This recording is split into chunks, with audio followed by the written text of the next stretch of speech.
Hello दोस्तों, नमस्कार। मैं राजेश यादव और आप सभी का बहुत बहुत स्वागत करते हैं।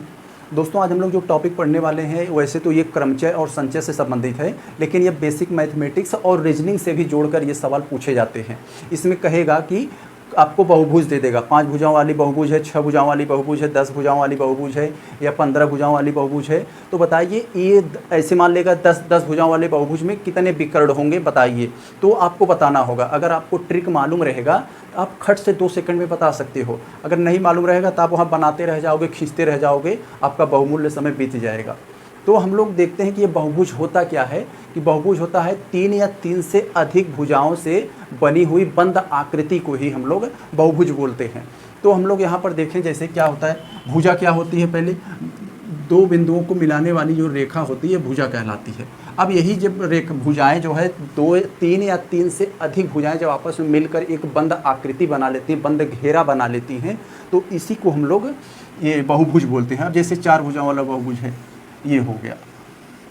ये 4 भुजाओं मिलकर आपस में एक घेरा बना ली, बंद आकृति बना लिए, यही इनका जो है, इसी को हम लोग बहुभुज कहते हैं। और इसमें 4 भुजा है इसलिए हम लोग चतुर्भुज कह देते हैं। तो अब जैसे त्रिभुज भी हम लोग मान लें यहाँ पर। अब जैसे त्रिभुज हो गया, इसमें 3 भुजाओं से घिरी हुई बंद आकृति है। तो यहाँ पर हम लोग ये देख लिए। और जितना बहुभुज, जितनी भुजाओं वाली बंद आकृति होती है उसमें उतना ही कोण बनता है। जैसे 4 भुजाओं की बंद आकृति, इसमें 4 कोण बनेगा। ये 3 भुजाओं की बंद आकृति है, इसमें 3 कोण बनेगा। 5 भुजाओं वाली बंद हुई आकृति जो है होती है तो उसमें 5 कोण बनेगा। तो इसी तरह से कोण भी बनते हैं। अब जैसे क्या होता है, कोण कहाँ बनते हैं, जहाँ 2 रेखाएं आपस में आकर मिलती हैं वहीं पर कोण बनता है। जैसे 2 रेखाओं के मिलन बिंदु जहाँ होता है, जैसे इधर से एक रेखा आई, एक रेखा इधर से आई, यहाँ मिली तो यहाँ कोण बन गया। इधर से एक रेखा आई और इधर से एक रेखा आई, ये जहाँ आपस में मिली यही जो है इनका कोण हो गया। 2 रेखाओं के मिलन बिंदु को ही कोण कहा जाता है यहाँ पर। अब बात आती है हम लोग को जो पूछना है, जो पूछा जाता है, विकर्ण क्या होता है। विकर्ण दोस्त होता है कि कोई कोण अपने आसपास वाले कोणों के अलावा जितने कोणों से मिलता है वही उसकी जो है विकर्ण होती है। अब देखिए, आसपास वाले को नहीं गिनना है, ये कोण हो गया, इसके आसपास वाले ये 2 कोण हो गए, इनको छोड़कर बाकी जितने कोणों से मिलेगा यही इसका जो है विकर्ण होगा। ये विकर्ण हो गया। अब इसको बात करें तो ये अपने पास वाले से नहीं मिलेगा, बाकी जितने से मिलेगा तो इससे मिलेगा, तो यानी इसमें 2 विकर्ण होंगे। अब त्रिभुज में विकर्ण नहीं होता है। इसी तरह जो है अन्य विकर्ण होते हैं। अब 5 भुजाओं 6 भुजाओं वाले में कितने होंगे ये हमें बताना होगा। तो चलिए हम लोग सबसे पहला सवाल पे चलते हैं। देखिए क्या कह रहा है। सबसे पहला सवाल जो हम लोगों का है दोस्त, एक अष्टभुज में विकर्णों की संख्या कितनी होती है। 8 भुजाओं वाली कोई आकृति है तो उसमें बताना है। तो हमें जो है ये बताना है, क्या बताना है, विकर्णों की संख्या।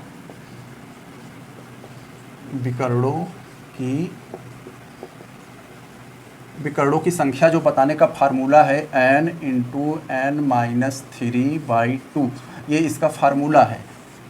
विकर्ण आपको बहुभुज दे देगा और कहेगा कि इसमें कितने विकर्ण होंगे, तो उसका फार्मूला यही है। अब हम लोग यहाँ पर देख लिए। अब इसमें कह रहा है अष्टभुज,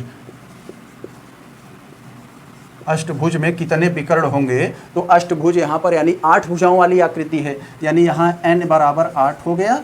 अब हम लोग को n मिल गया, तब हम लोग विकर्णों की संख्या भाग से निकाल सकते हैं। विकर्णों की संख्या कितनी होगी, n × n-3, यानी n 8 हो गया और n में से 3 घटाकर गुणा, यानी 5 का गुणा और बटे 2।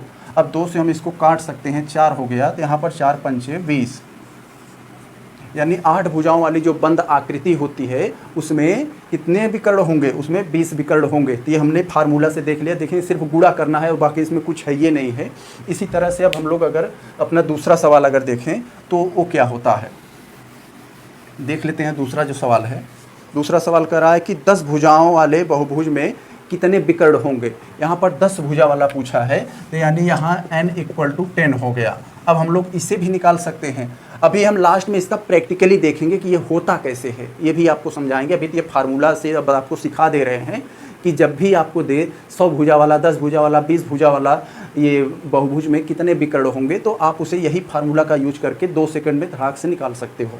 तो यहाँ पर हम लोग क्या देख लिए कि यहाँ पर दिया है 10 भुजाओं वाले बहुभुज में कितने विकर्ण होंगे। तो विकर्णों की संख्या बराबर क्या होगा, n = 10 हो गया गुणा। अब कह रहा है n में से 3 घटा देना है, यानी 10 में से 3 घटा देंगे 7/2 कर देना है।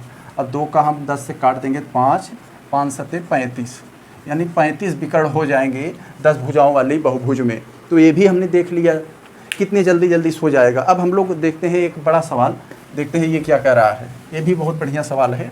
इसमें कह रहा है कि 100 भुजाओं वाले बहुभुज में कोणीय बिंदुओं को मिलाकर कितने विकर्ण बनाए जा सकते हैं। यानी बात वही है, यानी कोणीय बिंदुओं को अपने आसपास के अलावा छोड़कर बाकी जितने कोई कोण जितने कोणों से मिलता है उस मिलन रेखा को ही विकर्ण बोलते हैं। तो यही बताना है। 100 भुजाओं वाला दे दिया है, यानी यहाँ अब n बराबर 100 हो गया। अब हम लोग को क्या करना है, यानी 100 भुजाओं वाले बहुभुज में विकर्णों की संख्या कितनी होगी। तो n इक्वल टू हम लोग 100 कर लेंगे गुणा, अब यहाँ पर 100 में से 3 घटाना है तो कितना होगा 97, और यहाँ पर 2 हो जाएगा। 2 से हम लोग इसको काट देंगे तो 50 हो जाएगा। अब देखिए कितना बचा हम लोगों का, 5 गुणा 97। तो यही हम लोगों को गुणा कर देना है। 5 सत्ते 35 हो गया, 5 3 बचा है, 5 9 45 और 3 48 हो गया। ये हो गया 485 हो गया इसका जो विकर्णों की संख्या। 100 भुजाओं वाली जो बंद आकृति होती है उसमें विकर्ण कितने होंगे, तो 485 होगा। यहाँ पर 100 ये हमने रख लिया और 100 में से 3 घटाकर ये कर लिया, और यहाँ पर 50 हो गया, सॉरी यहाँ पर 2 कटेगा 50 आएगा, और यहाँ पर जो है ये यहाँ पर भी 0 हो जाएगा एक। तो यहाँ पर इतने हो जाएंगे विकर्ण जो है। तो हम लोगों ने देख लिया इनको बहुत ही आसानी से। अब हम लोग इसको थोड़ा सा और अलग पक्षों से समझते हैं कि कैसे आता है विकर्ण, कैसे निकलता है। अब जैसे मान लीजिए 4 भुजाओं वाली बंद आकृति है, तो यहाँ पर हमने देख लिया ये 4 भुजाओं वाली बंद आकृति हो गई। अब देखिए यहाँ पर करना क्या है, मैंने कहा इसके आसपास वाले को छोड़कर, यानी यहाँ ये हो गया, इसको छोड़कर जितने से मिलेगा इससे मिलेगा, अगर इसको मिलाएंगे तो इसको छोड़कर इससे मिलेगा, तो इसमें 2 विकर्ण बन गए। तो अगर इसको हम लोग फार्मूला से देखना चाहें तो ये 4 भुजा वाली है, तो n बराबर 4 गुणा 1/2, 2 से काट देंगे 2 आएगा, यानी 2 आ गया इसका। ऐसे ही अगर 5 भुजाओं वाली बंद आकृति है, 5 भुजाओं वाली बंद आकृति है, इसमें कितने जो है विकर्ण की संख्या, विकर्णों की संख्या कितनी होगी। तो पहले हम फार्मूला से देख ले रहे हैं। फार्मूला क्या कहता है, n यानी 5 हो गया, गुणा 5 में से 3 गए 2/2 यानी 5 हो गया। जो 5 भुजाओं वाली बंद आकृति होती है उसमें विकर्णों की संख्या 5 होगी। अब कैसे होगी ये भी हम दिखा दे रहे हैं। ये हो गया यहाँ से। अब यहाँ से आसपास वाले को छोड़ देना है, जहाँ से हम लोग खींचना स्टार्ट कर रहे हैं विकर्ण, उसके आसपास से छोड़कर बाकी जहाँ से वो मिलेगा, जितना मिलन रेखा होगी वही उसका जो है विकर्ण हो जाएगा। अब ये एक बार तो इससे मिलेगा, एक बार इससे मिलेगा, 2 हो गए। अब देखिए क्या हो, ये जाएगा अपने पास वाले से तो नहीं मिलेगा, एक इससे मिलेगा और एक इससे मिलेगा, ये भी 2 हो गए। अब कितना बचा है, ये बचा है, ये किससे मिलेगा, इससे नहीं मिलेगा अपने पास वाले से, अब इससे मिल जाएगा। यही हो गया 5 हमारा, 5 विकर्ण आ गए।